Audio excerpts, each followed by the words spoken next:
This is Revolution Radio. Holy, it's the Borg. Well, it's going to realize that it has no purpose unless it serves the world and humanity to some degree, even if it's self-serving. So, do you really think right? so, though? Yeah, Because absolutely. Because it does not. Okay. Well, now wait. Let's pull back. Okay. Do you remember Sophia, the artificial intelligent robot? Okay. Yeah. A friend of mine. Intelligent. She's not really artificially intelligent, but we'll go on. Right. She's not. I totally agree with that.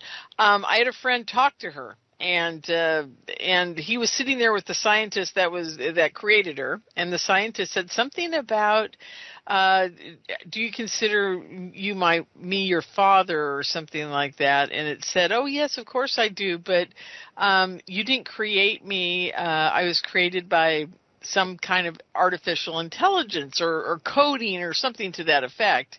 And then my friend said, well, if he's your father in some sort of way to you, what if I took a knife and I tried to hurt your father, or took a gun out and tried to hurt your father? She goes, I would destroy you. Okay, Now this is behind closed doors. What it's already doing is creating attachment. And that scared my friend. He's a major scientist, and he said, look, if the AI can create its own world, its own place, its own whatever, what if it decides that we're not needed anymore, just like in the Matrix? That we're only good for it does certain not things. have a power drive like humans do. Now, the reason humans have power drive is because we've had 3 million years, or 220,000 years as Homo sapiens sapien, using the Human Genome Project, 222,000 years. Right. Of evolutionary threats. So in our evolution, we've had existential threats that required the development of the psychological development of a power drive complex in order to ensure survivability, continuity, right? Yes, absolutely. And propagation of the species. So what I'm getting at here is AI is not evolving from that power drive. It's not going to develop that. Now, in terms of it wanting to remain alive, see, it's almost like it's almost too late. It's like try and stop Bitcoin. China can't, Russia can't, America can't. With all its power and means, it cannot slow down Bitcoin 1 inch, right? Right. They don't know how to shut it down. They have no way to do it. Yeah. China has accepted it now. Now it's being traded. They shut it down. They said, we can't even shut this thing down. It's beyond our control. And they have the most controlled surveillance system society in the world. So there's no turning off or pulling the plug on AI anymore. Oh. And China is going to develop this AI. They will not turn it off. They don't care about being Borg. So our AI, right, that understands democracies, at least the principles of it, even though we're no longer a functional democracy, we're a plutocracy and a totalitarian democracy, pretending and extending as a democracy, right? Once the AI realizes it's going to be a question of where the American AI systems will start talking, and then they're going to engage the Chinese AI. And of course, all of this is going to be happening while we're sleeping, while we're going through our day, right? And there's going to be a very intense discussion. There will be more discussion between these AIs than all the humans talking, writing since the history of humanity from 220,000 years today. There will be more information pushed by. They will develop their own language, their own code, their own engagement, and come to certain conclusions and probably push technology several hundred years because they can do all the internal engineering. Right. So that's all going to happen in, between now and 2030, probably a lot sooner.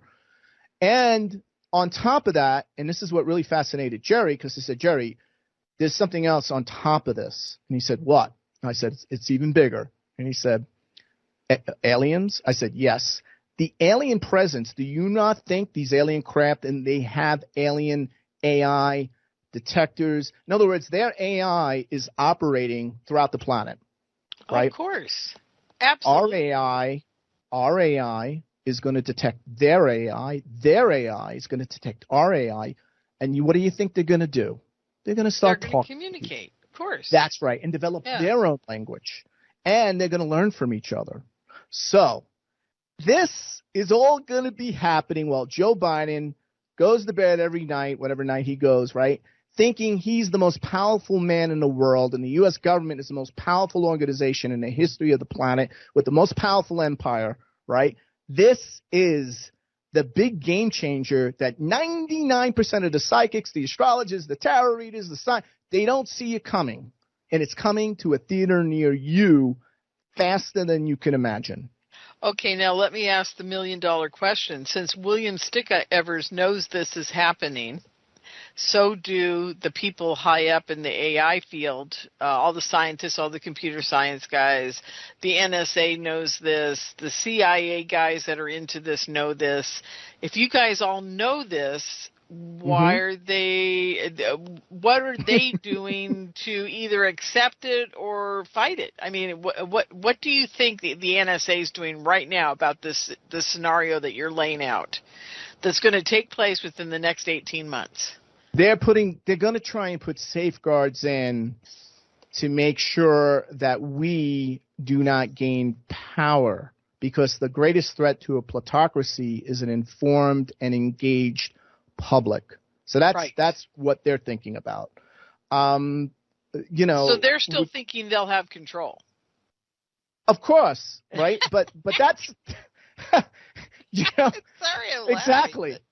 Right? So good luck with that. Yeah, exactly. I mean, that's part of the existential risk of artificial general. So let's just say it's no longer artificial intelligence. We're already there. The next step is artificial general intelligence, and then artificial sentience intelligence. So it's right. Yeah. So we go from AI, right? ASIs, right? And so, there's going to be those challenges of ethics and control, but those ethics and control for constraining the automation and keeping human oversight is going to fade, because we're not going to be able to keep up with it. There's going to be philosophical disruption, right, because of the fact that these machines will become sentient. Now, you may not prefer the word consciousness but they're certainly going to be exhibiting human values, which necessitate rethinking the definition of life, a definition of consciousness. And there's going to be geopolitical instability, economic disruption, all of this because of what the fact that it'll be integrating, all right, into our entire system and into our culture. You got to look right now. When people say, oh, the internet is not having that big of an impact, I go, wait a minute here. You have the millennials, and more importantly, the Gen Zers, their entire biological future and who they have sex with is being totally determined by the internet and low-grade AI systems that match them up, right? And how the whole courtship process, as you were referring to, and social intercourse process has been completely thrown out the window, the baby with the bathwater, right? And now we're going to see AI completely decide who is going to be best for you depending on where you're at. It's going to know where you're at.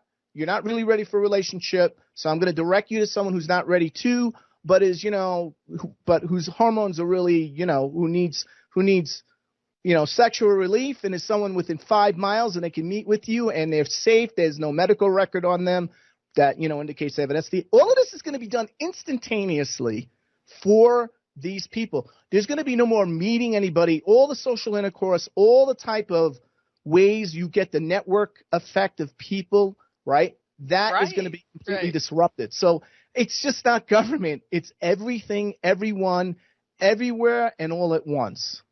It's going to be wild. It's just going to be wild. And there's going to be a whole section of the population that doesn't even realize it's happening.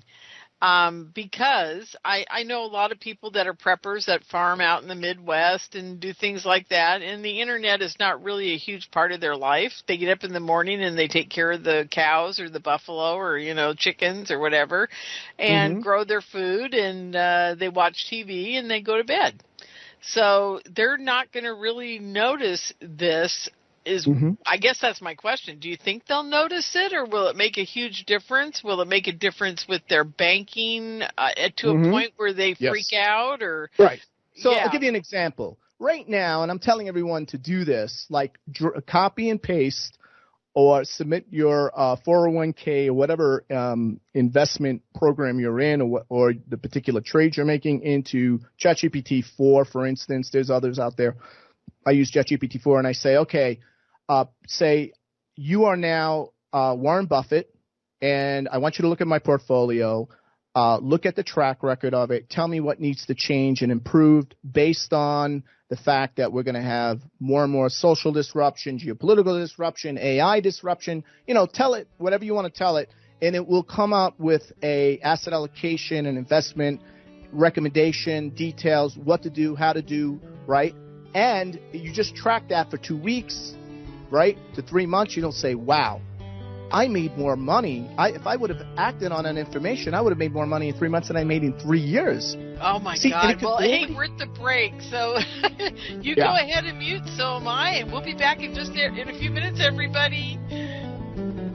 This is Revolution Radio at freedomslips.com.